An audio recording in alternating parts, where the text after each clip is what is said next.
during my elementary days. Yung aking pastime during that time is agawan base or patintero. So mayroon kang background ng running. So sabi ko, mukhang kaya ko siya. So dun nag-start yun.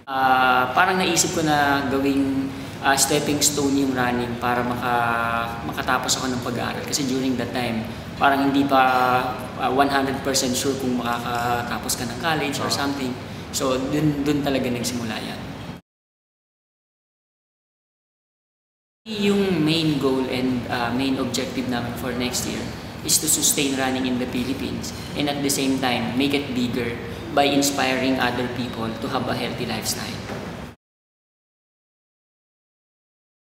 So yung goal ko ngayon, yung 6 majors marathon in the world. Natapos ko na yung New York Marathon, natapos ko na yung Boston.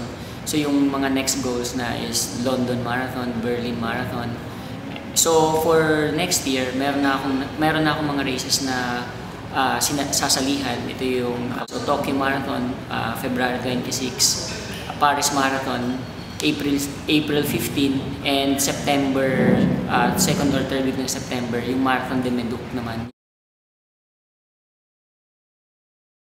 Well, malaking bagay yung benefits ng hydration sa amin during training and competition. Actually, yung ginagawa mo sa competition, kailangan yun din yung ginagawa mo sa training. So, prior to your training, kailangan nag-hydrate ka na. During your training itself, kailangan nag-hydrate ka, and after, kailangan mo mag-hydrate or else ma-affect yung performance mo. Actually, I'm very happy and grateful for this year, 2011. We almost matatapos na yung races namin, and almost every races ko, partner ko si Powerade. Happy ako, happy yung client ko, and at the same time, happy yung mga runners ko.